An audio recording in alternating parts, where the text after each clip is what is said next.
BibleWorm, BibleWorm, reading the Bible with BibleWorm.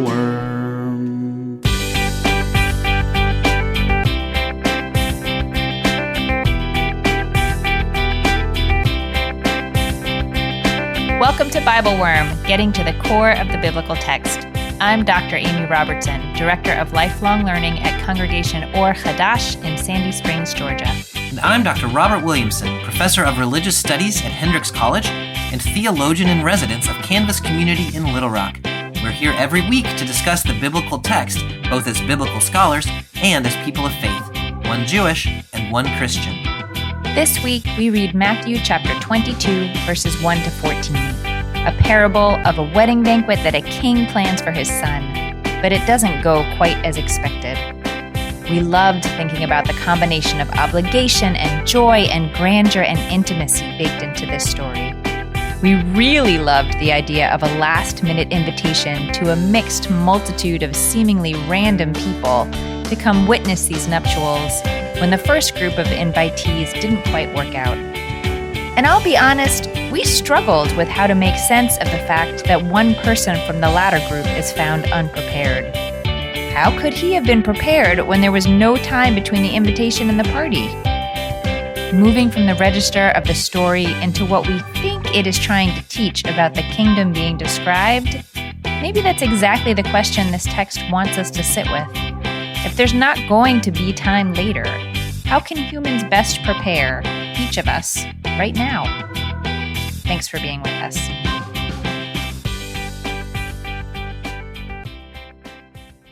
Hello, Bobby.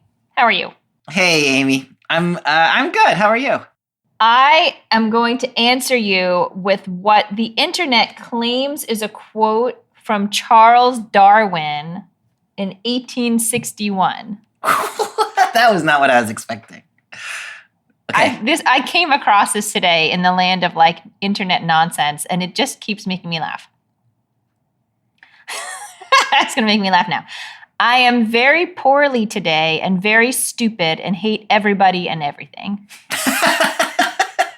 I'm going to start using that. I am very poorly today. I am very poorly today and very stupid. And I hate everyone and everything. Yeah, I could use a day off, but I'm going to take a day off. I think I'm going to take tomorrow off because I really do. I hate everyone and everything and am very stupid. So. Yeah. But I mean, like, I'm fine. Like, the real answer to the question is I'm fine. Everything's fine. We're fine. I haven't had a day off in too long, so I'm grumpy. I'm grumpy pants.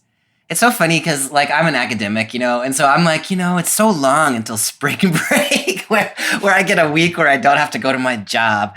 And other people who have, like, normal lives are like, nope, we never. Or I'm like, oh, my gosh, like, I can't wait for the summer when I don't have to teach class for 3 months. And people are like, what?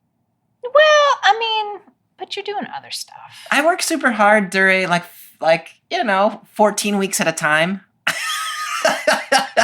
I work super hard, and then I get like a week or 3 months off. Okay. No, I do other stuff. I have a podcast. Did you know? Yes. Yeah, I do. You do have a podcast, and I write things sometimes. Like I do stuff, but yeah.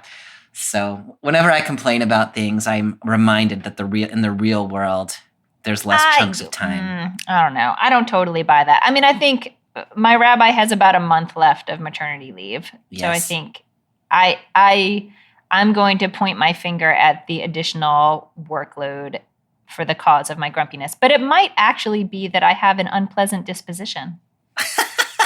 No, that is not true, Amy. You are one of the most positively dispositioned people just delightful that I know.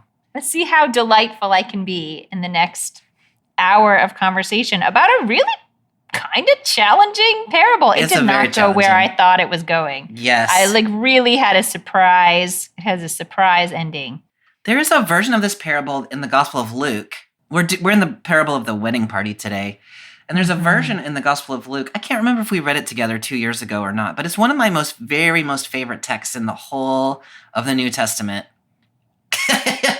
And then this one, like you think it's headed there, and then it takes a turn. And then Matthew also is grumpy pants, so he tells it differently. Yes. So also, we're in the season of Lent, and so in some sense, like grumpy pants, maybe not entirely inappropriate. Interesting. Yeah, I don't know. I feel like Lent is sort of a grumpy pants. Kind of grumpy pants season. grumpy time of year. Yeah. Yeah, I could see that. We are in Matthew chapter 22, verses 1 through 14. As Bobby said, this is known as the parable of the wedding banquet, although I was trying out the game of like, what else could we call it? Ooh, what else did you call it? The parable of the poorly dressed party guest? No. The parable, no, I don't know. I mean, it's in there. Mm-hmm. Is there anything that you feel like we need to know before we head into this? I know we're just sort of in this field of teachings and parables in the text, so I don't know if there's any real context that we need, but... Amy, I had that same thought, and then I was like, you know what? We're sort of jumping around in Matthew. I should go back and just see where we are in the text. And it turns out that a super important thing happens in Matthew chapter 21, which is really important in my interpretation of this parable. But in the liturgical flow of the year, we're not there yet. So what happened in chapter 21 is that Jesus, who has mostly been in Galilee throughout the gospel, has entered into Jerusalem, and he's gone in and he has cleared out the temple, and he's had this whole like engagement with the very center of the way I like to talk about it is establishment religion. And now this passage, comes in the context of him having come into the capital city, come into the center of religion and politics and commerce and all of these things, entered into the center of established religion and disrupted everything. And he has irritated a whole bunch of people. And now those people have challenged him. And so this parable comes in response to the leaders of the establishment religion who are upset with him because he has disrupted their way of practicing their established religion. And so for me, that changes a little bit, at least it informs the way that I want to read this parable. But you would have missed it if you just were like following along with the narrative lectionary. I'm very glad I asked. Yeah. It's just because we've been sort of reading parables, and so this is sort of like, it's and so it parable. just is sort of like another parable, but it also happens in the context of a narrative. So. Right. Yeah, so Jesus in this parable is talking to he's talking to the chief priests and elders, Matthew tells us back in chapter 21, verse... Oh, that's important too. He's not speaking primarily to the disciples. That's exactly right. In 21:23, I think, is the last time we got a statement.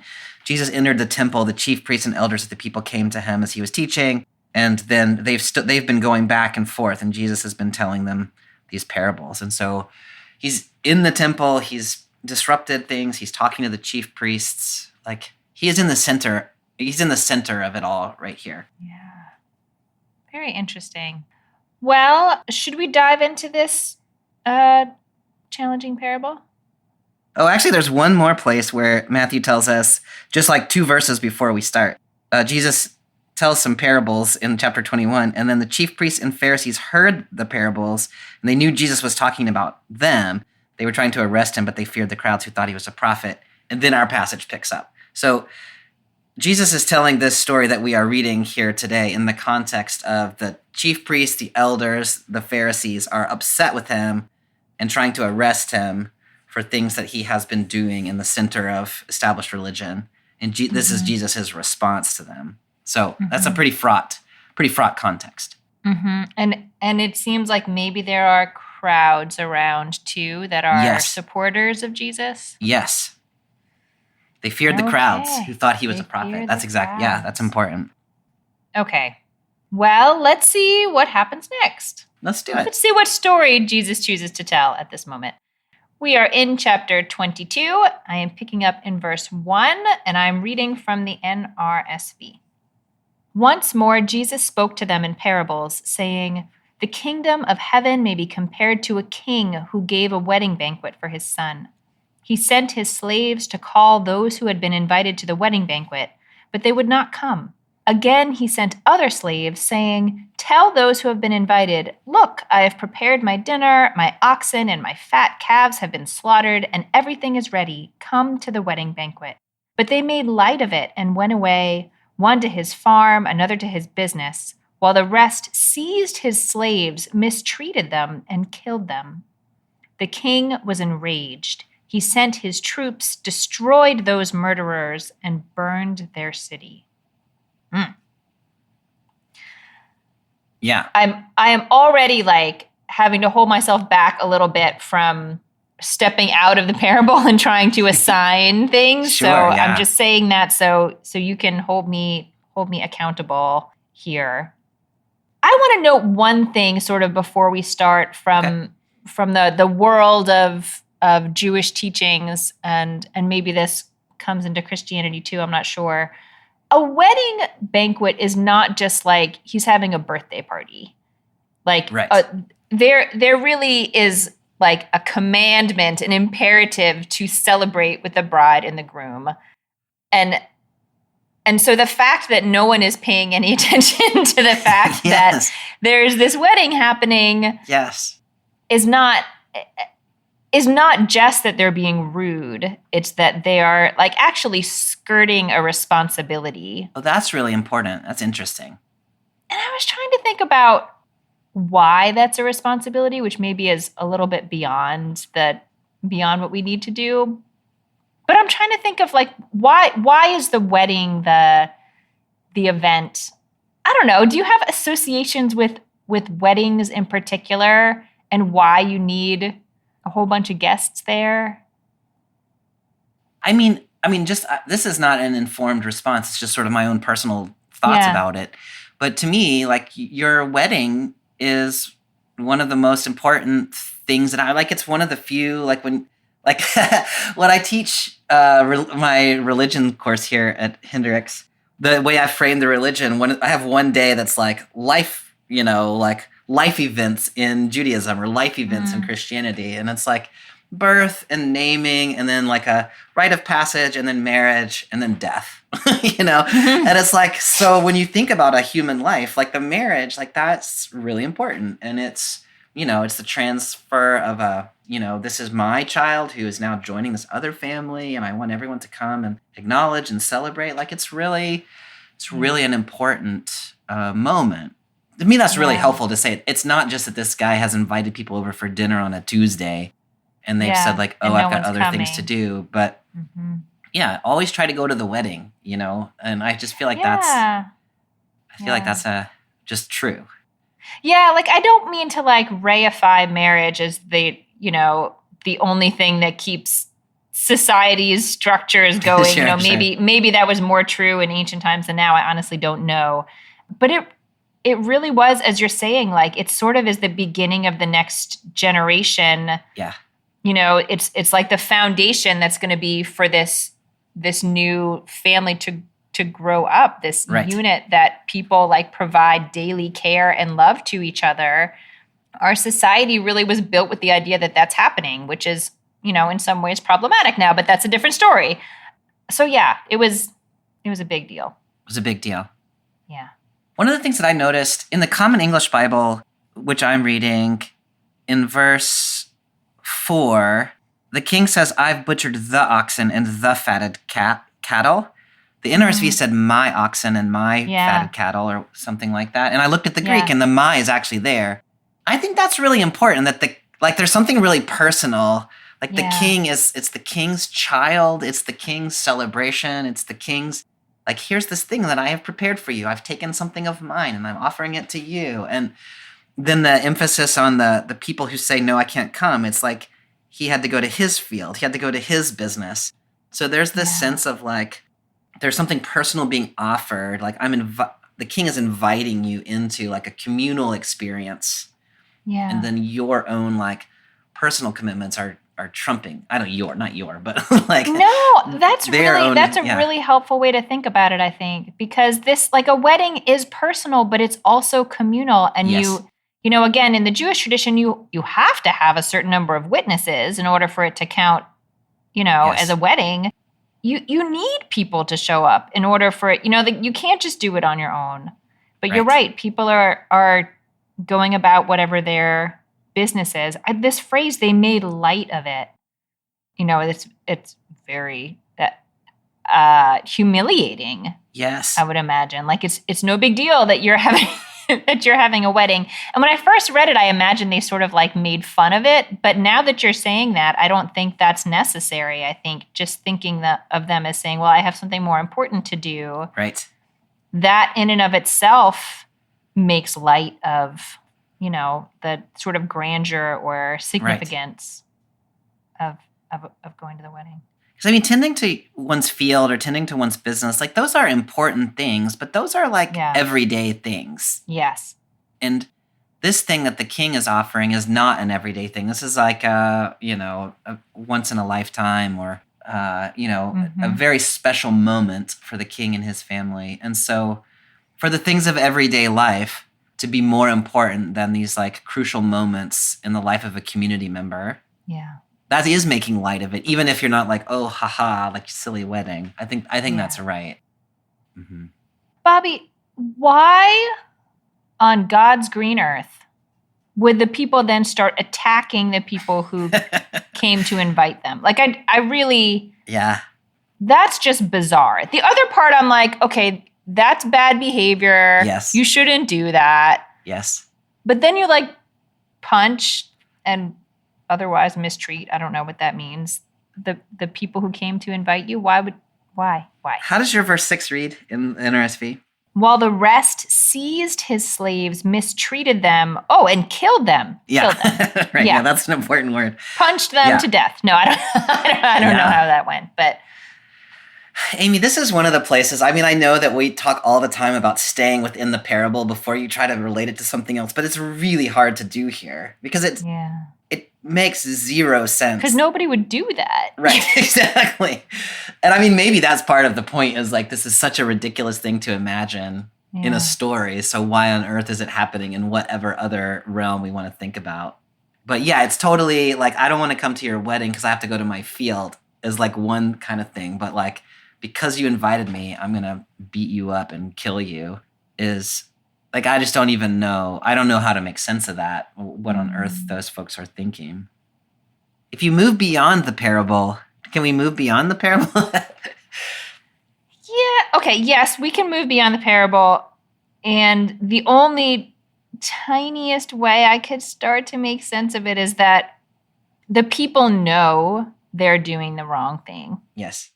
And now this is the second group of people who is maybe rubbing it in their face. Like if the people didn't know they really are obligated to go to the wedding, then it seems like killing the messengers would have been ridiculous. Yes. But if they know, I can imagine some universe in which that would create so much discomfort to be reminded of that now a second time that they would have a too large response.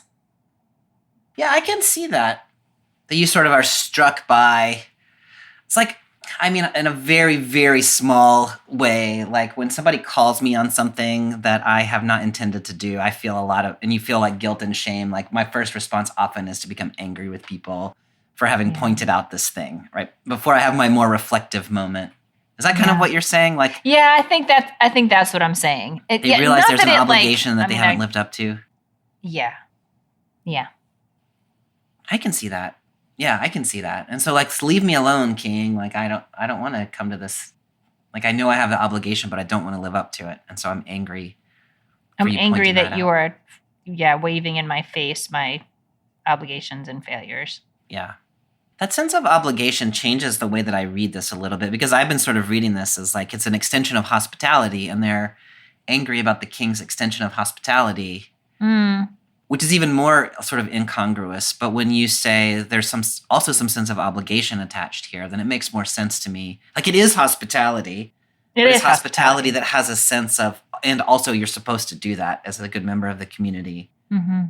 It makes a little bit more sense.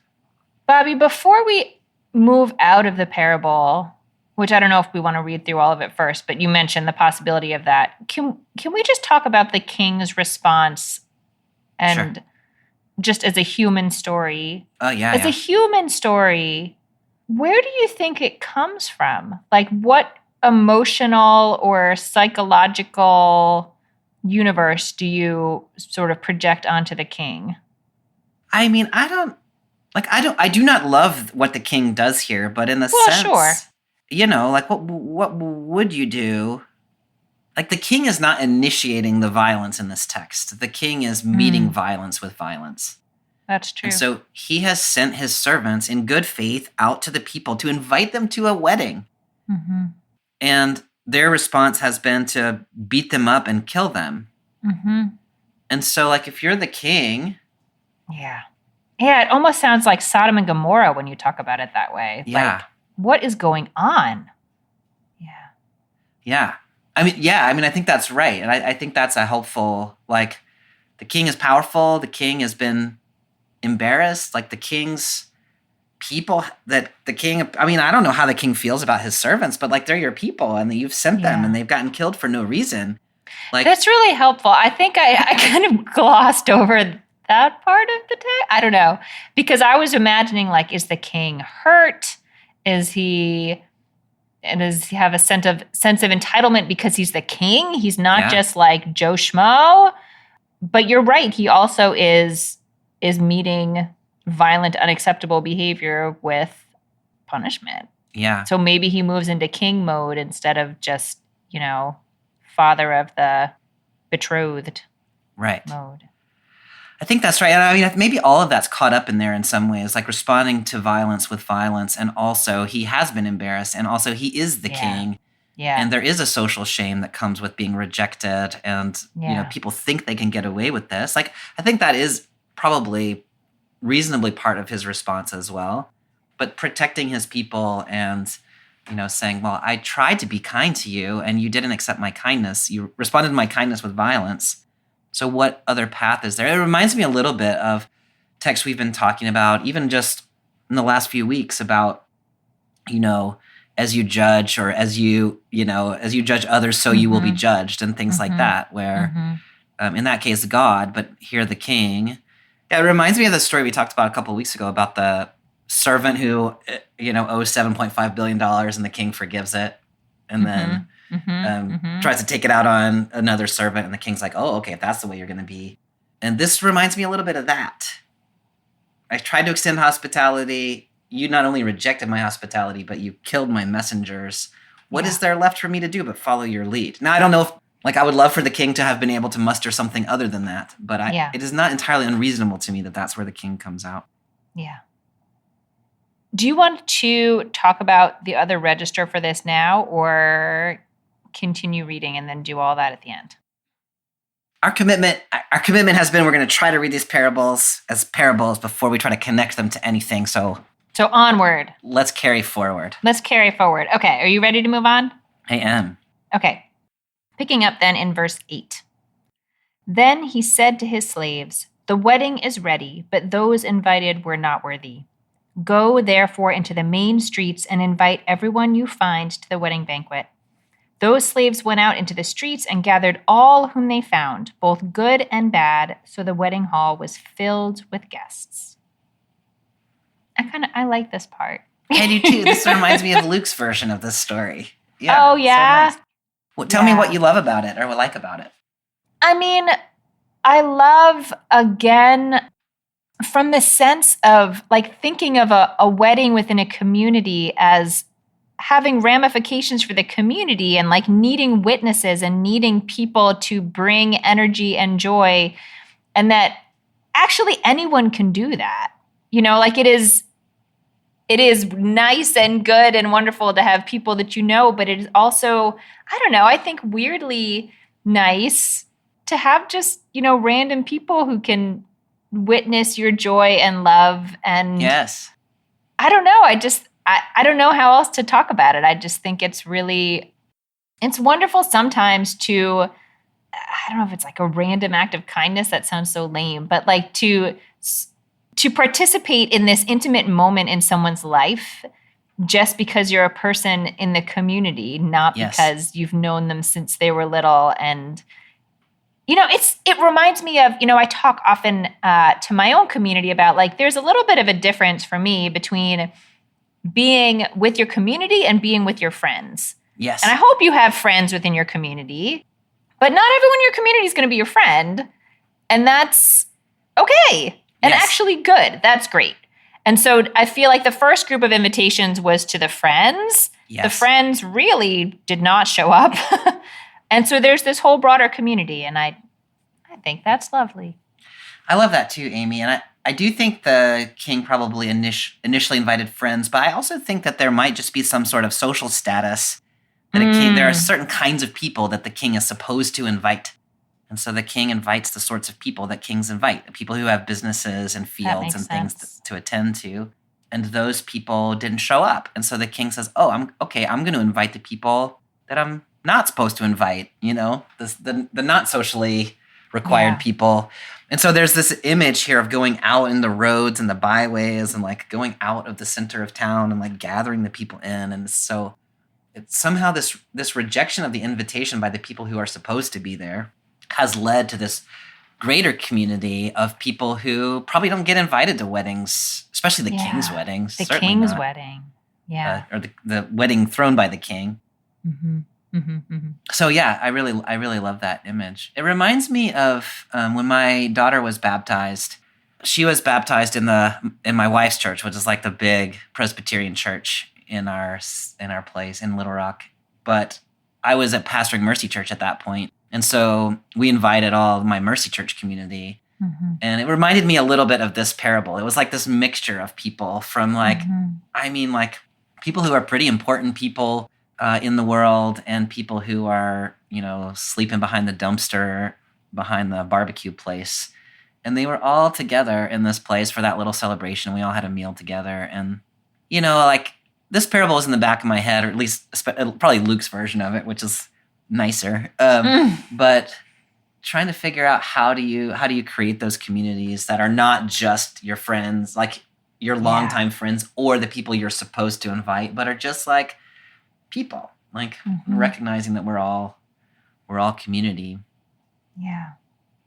It's interesting that I end up liking this king's banquet better after the people who are supposed to be there. Like if he invited all the noble folk and the noble folk all showed up, like how interesting is that? And not interesting at all. Right. But they say no, and so then suddenly the banquet takes on this whole other character. It's really helpful to me, Bobby, that you sort of raised up the fact that as the king, it's not just me throwing a wedding where I would invite my friends. It's the powerful people in the world, the dignitaries. It should be an honor, a particular honor to be invited to this wedding, but maybe because those people, precisely because of their station in life, have plenty of honors, they don't receive the invitation as an honor. They maybe receive it as a burden or as a unnecessary thing. I think that's so insightful, Amy. And it goes back to those like little pronouns that I was pointing out earlier, like my banquet, my oxen, my calf, and then his business, his field. And so because that guy has a business, because that guy has a field, he doesn't need the extension of hospitality.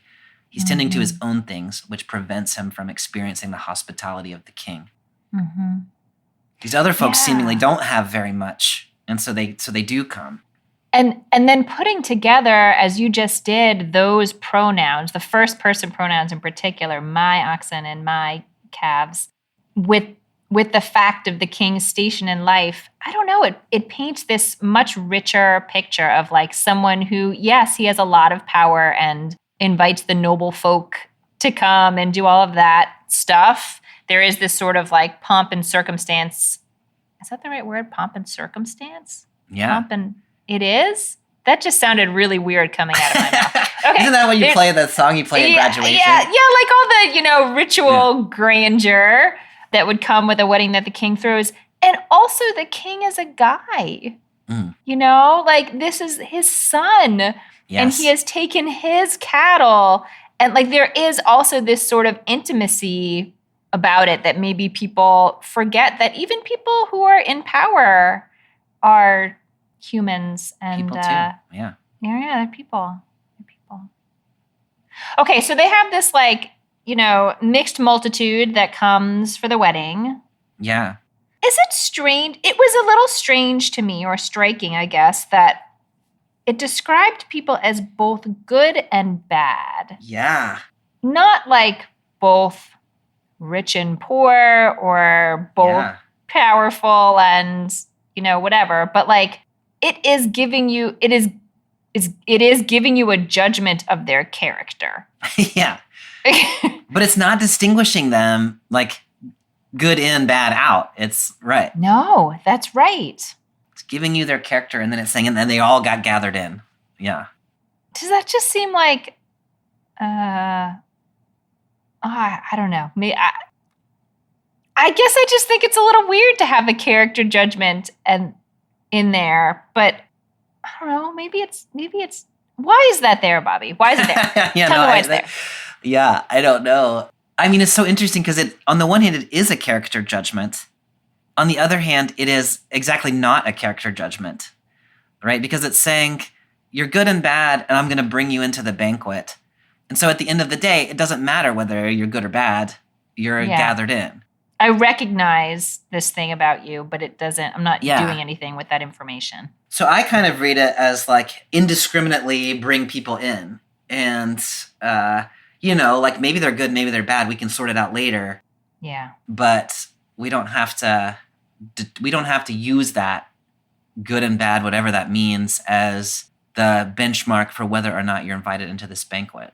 In that sense, I mean, we've seen this before with the parable of the weeds and the wheat. Yes, like there's this sort of mixture of good and bad folks. Yeah. It reminds me a little bit of the parable of the workers in the vineyard, where the owner just gathers people, like keeps bringing them to the thing without really, like just whoever's there, let's go to the field. And so this is familiar to me from that. But it is interesting that there's this sense of like, or at least my tendency is to want to decide whether somebody is like, I don't want bad people at my kid's wedding. You know what I mean? Or at least I wouldn't be thinking about the fact that they're bad. Yeah. Or that I think they're, I don't know. It's an interesting tension to hold. Yeah. Mm-hmm. I live a life where I interact with a lot of people who are, quote, bad people. You know what I mean? Like, everybody that I go to church with on Sunday night has a criminal record. Most of them have felony records. A lot of them are either currently or previously addicted. Like, a lot of them have done some bad things in their life, as maybe have we all. Mm-hmm. But they're not bad people. Right. And so, like, it's sort of interesting to say, like, okay, we can make a distinction between good and bad. Fine. But everybody come into the banquet. Yeah. So at the end of the day, your badness doesn't matter. I think you put your finger on what my issue is, which I really think is more, I'm expecting this text to describe people in like a 21st century way, which it's not going to do. I want this text to distinguish between people's behavior and their nature. Yes. And if this is saying that is a bad person, then I want to stop and talk about, what do you mean by that? And if you really believe that, then why are you inviting them into their community? Because I agree with you that people do all kinds of things that we would say that's a bad thing to do. Don't do that. But I wouldn't necessarily ascribe that to the person. But I think I'm just pressing this text too hard for its time. That might be true, or it might be that I'm just kind of, sometimes you have noticed that I don't know exactly what the word is, like massage text a little bit to get him to say something that I want him to say. So I don't know, but somewhere in between you and me, I think there's an interesting issue that is in the text that, it's not easy to resolve. Yeah. Okay, so there's a wedding hall full of guests. Yes. So lovely. So lovely. They're going to eat their fatted calves. Good and bad people. Like, we don't care who you are. Just come in. Just come on in. Should I go on? Or do you want to stay in this glorious moment? Let's just stay here in this moment. Let's end the reading here. Let's just rest in this moment. Thus ends the reading. Yeah. Yeah. No. That's more or less where Luke ends his passage. Mm-hmm. Yeah, I see why you like that. Yeah. Also, the king doesn't kill anybody in Luke. Oh. Hi, everyone. It's Bobby here from BibleWorm. We hope you're enjoying the podcast. Amy and I started BibleWorm a couple of years ago because we wanted to create a space where we could talk deeply about the Bible in ways that bring together our academic backgrounds in biblical studies and our deep engagement with communities and people of faith. We decided to make this resource free because we want everyone to have access to sound biblical scholarship that connects biblical faith to everyday life. We hope you're finding the podcast fits that need. That said, while the podcast is free, making it is not. Amy and I and the rest of Team BibleWorm spend a lot of time and energy studying, recording, and editing the podcast to make it freely available to the public. If you enjoyed the podcast, and if you find yourself in a position to support our work, we hope that you will consider becoming a BibleWorm supporter for as little as $4 per month. For a bit more, you can also get early access to episodes, weekly liturgies, video Bible studies, join a monthly discussion group, and more. We realize not everyone is in a position to support the podcast, but if you appreciate our work and want to support us, we hope you'll check out our Patreon at patreon.com/BibleWormPodcast for more details. Thanks so much for listening, and now back to this week's podcast.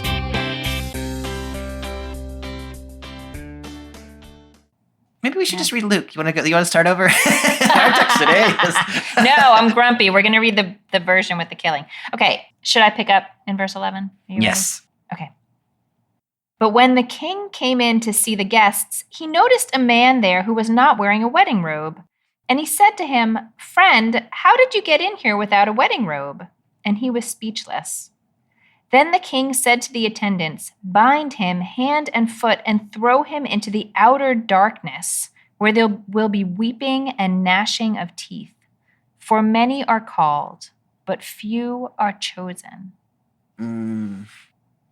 Yeah. I find this pretty baffling.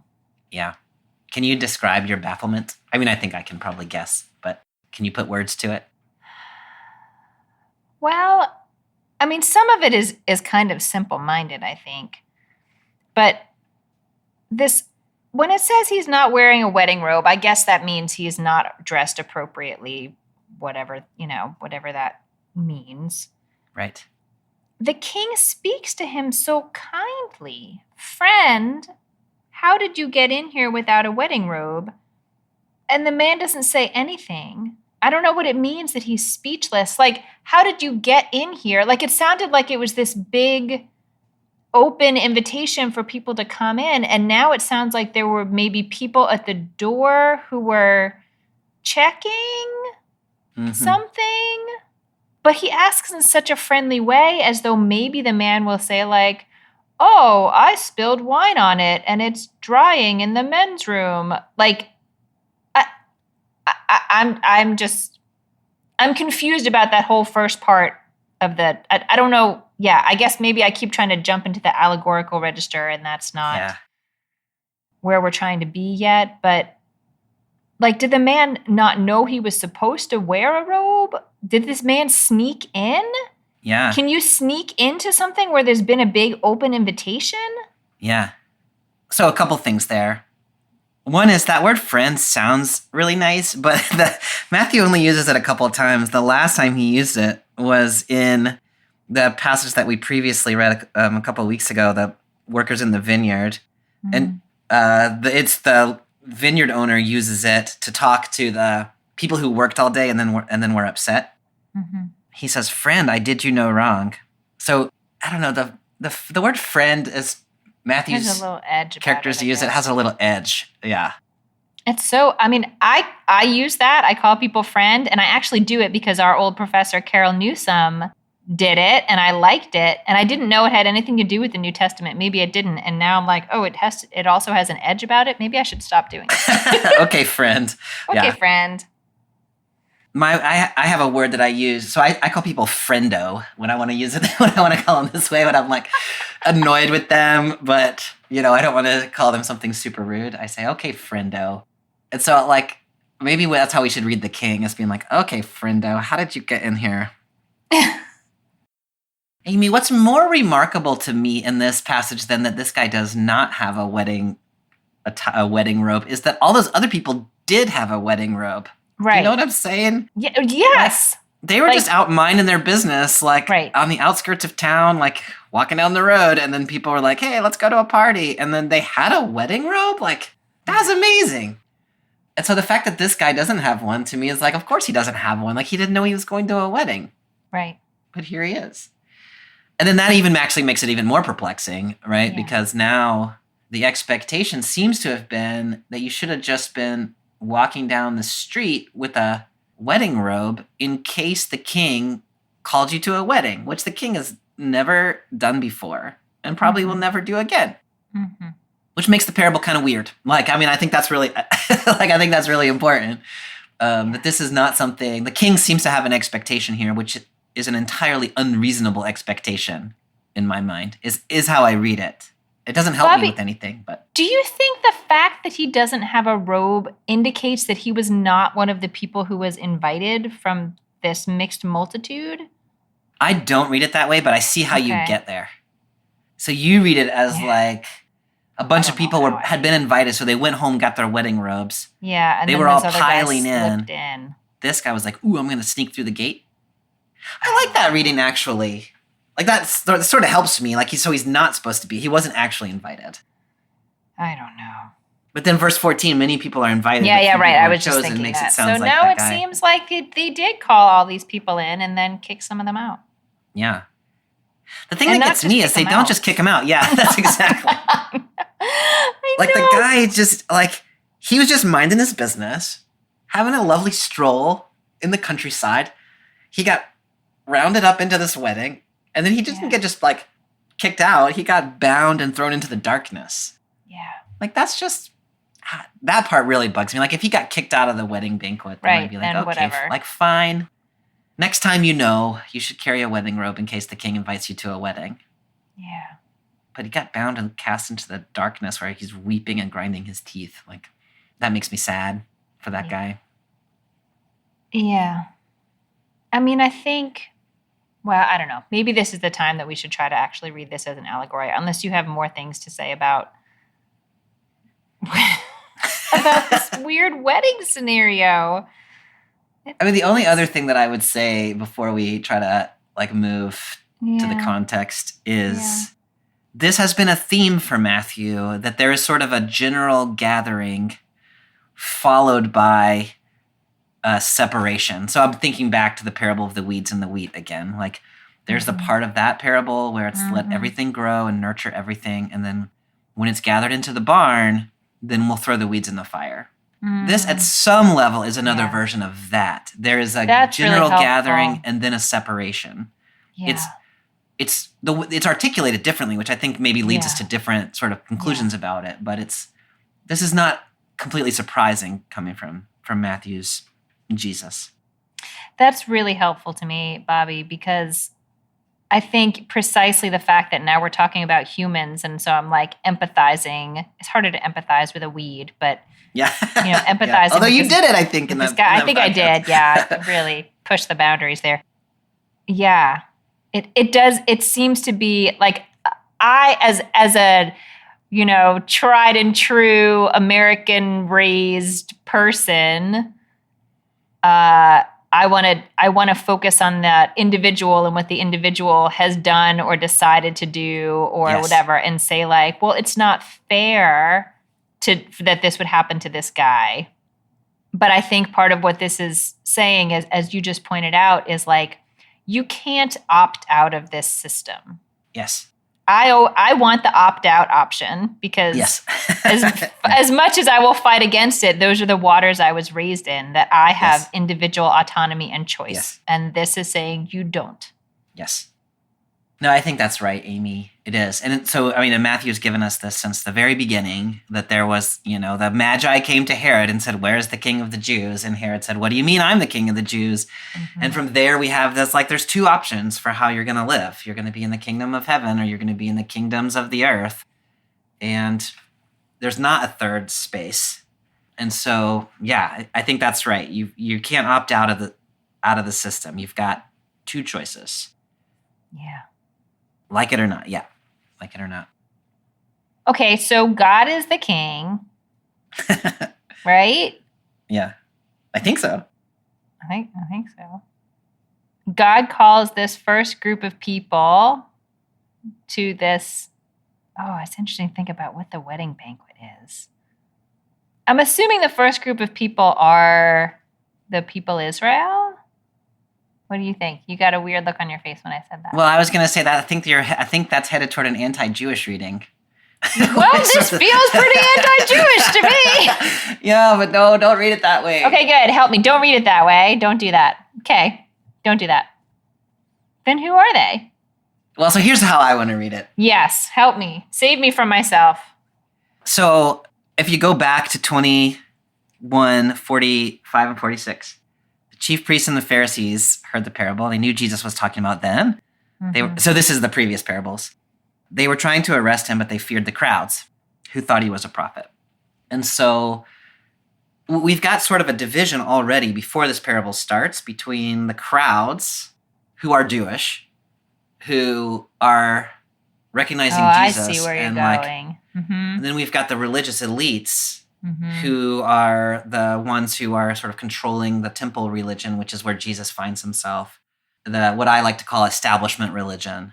And so we've got this sort of like, I think the issue, or at least one way of reading it, is the issue is between the establishment figures and the hoi polloi, right? The regular folk.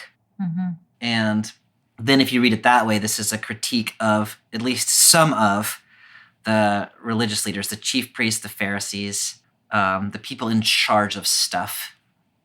If you read it that way, then this parable comes back. I mean, it sounds really familiar, right? From the Hebrew scriptures where God is forever sending prophets like Amos and Jeremiah and others to say to the powerful people, you are not properly paying your respect to God. You are distracted by your own economic enterprises. You are, doing terrible things to the poor and then trying to come to the temple and make your sacrifices. And God does not play that game. Then this parable becomes some version of that and associates Jesus with the prophets. And here we have religious elites rejecting the prophets just like they have always done. So then it still has an edge to it, but it's an edge that's about religious elitism. Right. Yes, no, that is definitely preferable. That's interesting that I go first to the anti-Jewish reading. Yeah. We'll talk about that later. I mean, part of the reason I think is because these parables are so often read in anti-Jewish ways that all of our imaginations can become... Right. If you come to the text assuming the New Testament doesn't like the Jews, then sure. So you are rightly defensive about the New Testament because the New Testament has been deployed in exactly the way you're talking about for a very long time. And so it's entirely reasonable that that's where your head goes. And I would like for us to not let the New Testament say that. Yeah, no, I really appreciate that. And I like thinking about, in that context, what is the wedding? Yeah. And we talked earlier about sort of a wedding as being like a foundation of a new thing. Like this is the beginning of the next chapter, not just for this family, but for society. This is like the building block. And if we imagine, again, the king as both having all this power and authority and also having all this personal affection and investment in the celebration, it reminds me of those couple texts that we read that really showed God's delight in Jesus. I love that connection. This great, powerful deity also has I don't know, this just love. Yeah. I love that, Amy. The parable starts out, as many of these parables we've been reading the last few weeks do, the kingdom of heaven is like, which I read as like a colon. The kingdom of heaven is like this following story, which leads me then to think, okay, the wedding banquet is in some sense the ingathering of people into the kingdom of heaven. And so that's God coming into God's space, celebrating. I mean, here and clearly in Matthew, this is celebrating Jesus as God's son. And I love what you were saying about going back to our earlier conversation about a wedding as sort of the start of a new family. So here's a new sort of alternative way of living. I myself, I'm always going to go back to this kingdom of heaven is an alternative to the kingdoms of the earth. And, the first set of people are too committed to their businesses. They're too committed to their fields. They're too committed to the ways that they are interfaced with the empire, with Rome. And so they're not going to come. And maybe they make light of it. Like the kingdom of heaven, as it's articulated from Deuteronomy through the New Testament, the kingdom that God envisions is kind of laughable if you think in the logic of the empire. It's like, it's naive. Yeah. Yeah. We can all get along. We can treat poor people well. We can, like, rich people will give, like, just give stuff to people so that everybody can have a full and healthy life. Like, that is naive. It's ridiculous. And so you could actually imagine people scoffing at that. You could imagine people killing folks who came with that message. I read that part as the prophets in the Hebrew Bible came, and that's exactly what they said. Like, let's take care of the poor, and that's what, let justice roll down like waters. And the wealthy people said, we don't want to hear that. And so they kill them. Oh, yeah, that's interesting, too. Thinking about, we talked about the messengers coming to tell them about really their obligation. Yeah, exactly. To go to this wedding. Yeah. And they don't want to hear about their obligation. Yeah, that's exactly right. Yeah. Now, the king becoming angry and burning down their city, this is, I read this as Deuteronomistic theology, basically. It sits uncomfortably with me. But this is the way Jeremiah and others explain what happens to Jerusalem in 586 BCE at the hands of the Babylonians. Yeah. And so maybe this is another version of that. Look, if the religious elite are going to reject God's justice, this is what's going to happen. Yeah. And if we imagine that the Gospel of Matthew is written anyway after the destruction of the temple in 70, even though it's narrating events before that, then one can read this as like, look, that thing that just happened in 70 is the same thing that happened in 586. Right. Yeah. So there are implications for accepting the Roman Empire or whatever empire you are in over God's kingdom. Yeah. And then the destruction of the temple and, of much of Jerusalem becomes the destruction of the power center. Yes. That idea of God sort of violently overthrowing the city, like, it sits uncomfortably with me in Deuteronomy, it sits uncomfortably with me in Jeremiah, it sits uncomfortably with me in Matthew. But there is a sense in which the power center is invited, and they didn't come, and so therefore they are now antagonizers of the kingdom of heaven. And what else are you going to do? Right. I would love for there to be an answer to the what else are you going to do? Right. We're going to love people till they come to the banquet. Yeah. Matthew can't get there. Matthew can't get there. Okay, so then they go out and invite all these other folks. Yes. Who come. Poloi. It's great. Don't care who you are. Come on in. Plants and weeds alike. Everyone come. Yes. That's the best part of the story. The great ingathering. Yes, everybody come. The religious elites are off doing their thing. Yeah. And I guess you would read this not as having... Would you read this as having any particular, like, is this the moment when the teaching expands beyond Israel and to the Gentile community? I think you can certainly read it that way. I think you can also read it as some people in whatever community, within the Jewish community in this case, are beholden to the religious elite. And so they don't have a space because they're considered to be bad or good or whatever. And so once you've sort of opened the gates, then people can come in who are somehow being kept out because of who they are or who they listen to or something about them that society judged as like unworthy of the banquet or whatever it is. Yeah. And so now the invitation is open. So I think you could read it as like those deemed unacceptable to be in the banquet previously are now acceptable. And that could be Gentiles, but that could also be poor people or people who don't fit the categories or people who are not nobles or not on the usual guest list. Like, I think it can be pretty expansive. Yeah. I don't read this as now Gentiles instead of the Jews. Maybe it is anybody and all the barriers are down. Right, all the categories of people who have not been invited in. Yeah. Yeah. And the people who aren't there at this moment in the story are the ones who chose not to come because they were too busy with other things. Yeah. Yes, at this moment. Oh, and it feels so good. It's so great. And here ends the reading. The reading. Right, but yeah. And then many are called, but few are chosen. Yeah. What do you do with that, guys, that doesn't have the robe in how we're reading in the story now? That's a sticking point for me. Yeah.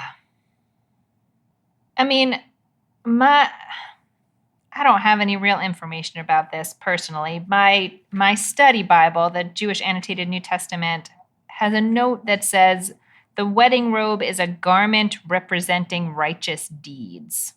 Does it give you, I love that. Does it give you any? It gives me a citation from Romans and Galatians and a bunch from Revelation. Oh, okay. Right on. The robes dipped in blood and cleansed by yeah, I like that. So if we follow that, then where do we end up?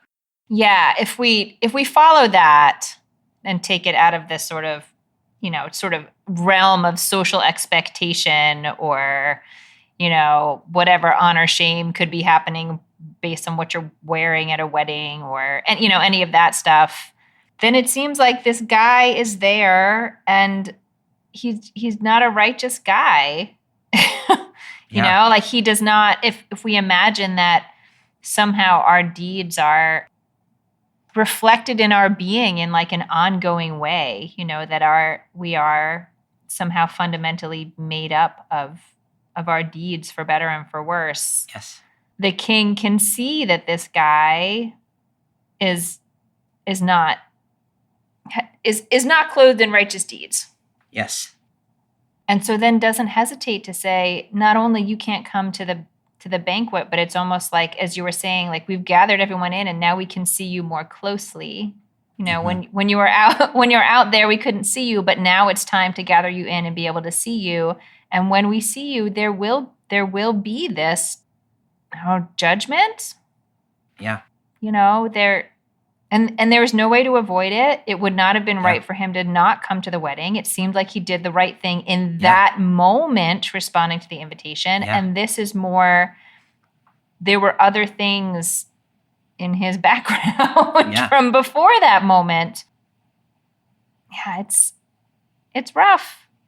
I really like where you're headed, Amy. And, the one nuance. So we had a distinction between good and evil, but that's not the distinction that gets this guy kicked out, right? It's not wearing the wedding clothes, which if we read that as clothes of righteousness, then that guy has not been living his life righteously in the way that Matthew has been talking about this whole time.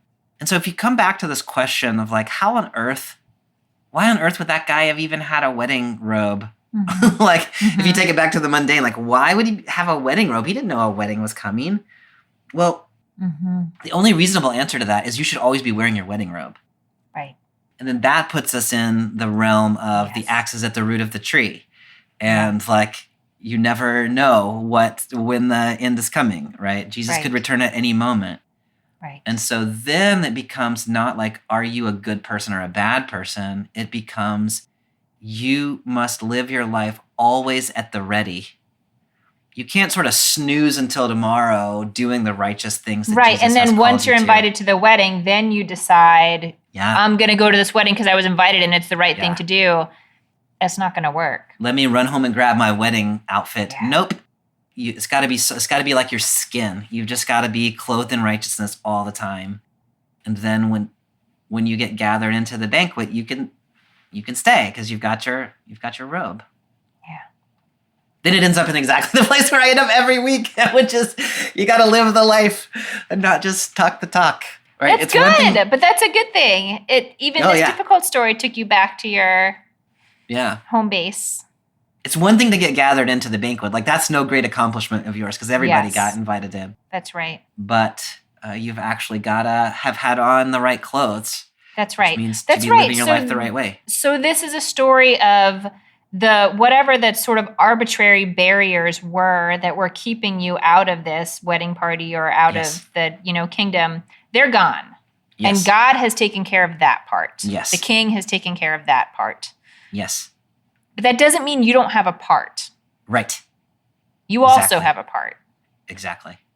So now the people that are not at the banquet are the people who were too busy doing the things that people with money do, that they didn't want to come to the banquet. And then people who were not prepared to be invited into the banquet because they thought they had more time, or, maybe they just thought, no way the king's ever going to invite me. I don't know. But so you've got to be Yeah. You've got to want to be in the banquet, and then you've got to always be wearing the clothes. That's how you get in.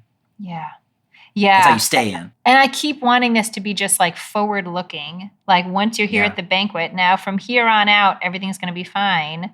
But it's not just forward looking. Yeah. Yeah. Well, other than the fact that God as a king destroys everything, I like this parable more now that we've talked about it. Yeah. I'm definitely having an easier time with it now than when I read it on my own. Me too. And I was like, whoa. Yeah.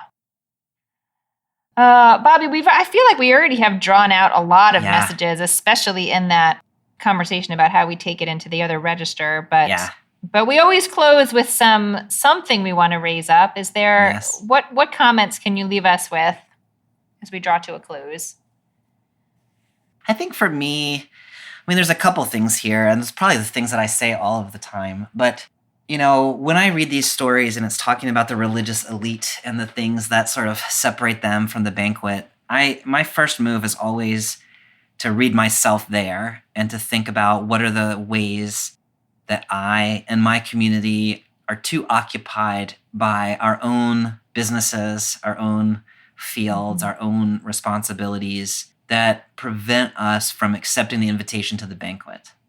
For me, that's it's kind of a painful place to start, but it's a helpful reorientation for me about the things that I care about and the things that my communities care about and the things that distract us from the true invitation to be part of this bigger community. It also makes me think about, I could just love the image of this banquet. I think I really love it. Like sometimes you think about like who might be at a banquet like that, and you're like, I don't know if I actually want to be at a banquet with all the folk that got gathered in from the highways and byways. But to me, that's like, one of the things that I have done in my life is to think about, like, I come back to this parable when I think about what my communities look like. And I think to myself, are the people that I am spending my time with the people who got invited to that banquet and didn't want to come? Or are the people that I spend my time with the people who got gathered in from here and there and all around? And I try to create communities that are more like the second part of the parable, where it's people who, maybe they're good, maybe they're bad, I don't know. They're from all walks of life, and they're not the people that maybe you would expect to get invited to the king's banquet. And therein lies the kingdom of heaven. And that's been a really helpful benchmark for me about the kinds of communities I create and the kinds of churches I participate in, the kinds of relationships that I build for myself. I don't always live up to my own goals, but it has been really helpful for me to think about the kingdom of to think about the wedding banquet that I'm creating or surrounding myself with, my little approximation of the kingdom of heaven and who's in there.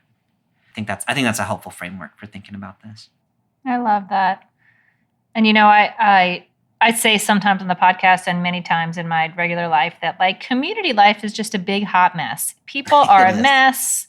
We are a mess in our decision making. We are a mess in our attempts to be gracious to each other. We're just a mess. Like that's in every group of humans I've ever been a part of. And as you're saying, it's amazing. Like having a community of people that are sometimes like you and sometimes really not like you. And there are things about them that make you really uncomfortable. And that sometimes like significant disagreements and behaviors that are just hard or annoying and ways that can push you to be a better version of yourself, as long as you're not too grumpy. If you're, go ahead the theme of grumpiness. Yeah. But I just find it so hard these days to make a case for why be part of a religious community where everyone is not like you. And it's so hard to put words around that magic. But I think, like you, I think that's really, I think that's really where it's at. Bobby, the only other thing I want to notice is mostly just that when we read the story of the laborers, I was like, wait a minute, that's not fair. Yeah. In that You didn't say it in quite a voice like that. No, but like, I was like, some people have been working all the live long day and some people just got there and it's not fair. And then I read this story and I'm like, wait a minute. Just because this person hasn't been righteous before, he should get another chance and be able to. So I just am sort of aware of that like theological tension within me about how I want the world to work. Yes. And this is such a maybe sort of weird place to end, but like, I think the kingdom of heaven is complicated. And just by virtue of having both of these parables in there, the kingdom of heaven is like this, and it's also like this, and it's also like this. And Baruch Hashem, thank God, I am not the king in any of these stories that has to know when to do which. Yes. So, I mean, I don't want to like end with some sort of like, fatalistic, I'm never really going to understand. But I feel a little bit like the kingdom of heaven is a little complicated where things like judgment come in. And and I want to grab onto it in some kind of concrete way. And I just don't know that. I don't know that I will be able to. And I don't know that I should direct my energy there. Yeah. No, that's really important, Amy. And I mean, one message you could take from this parable is you always ought to be wearing your wedding clothes, which means you ought to always be living out the righteousness that you're invited to. And you can't control what somebody else does. You don't have to judge what somebody else does, but you can make sure when you wake up in the morning, you've got on your clothes of righteousness.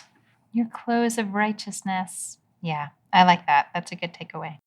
The train is coming outside of my window, which means it's time for BibleWorm to end. Yes, it is. Well, next week, we stay at a wedding, although it's a couple chapters later, Matthew chapter 25, the parable of the bridesmaids. Yes. I don't know that parable, so I look forward to seeing what it has to teach me. Yeah. All right. Well, I will see you then. Thanks for a conversation. I really appreciated this one today. Yeah, this was really helpful to me. Thanks. Y'all have a good week.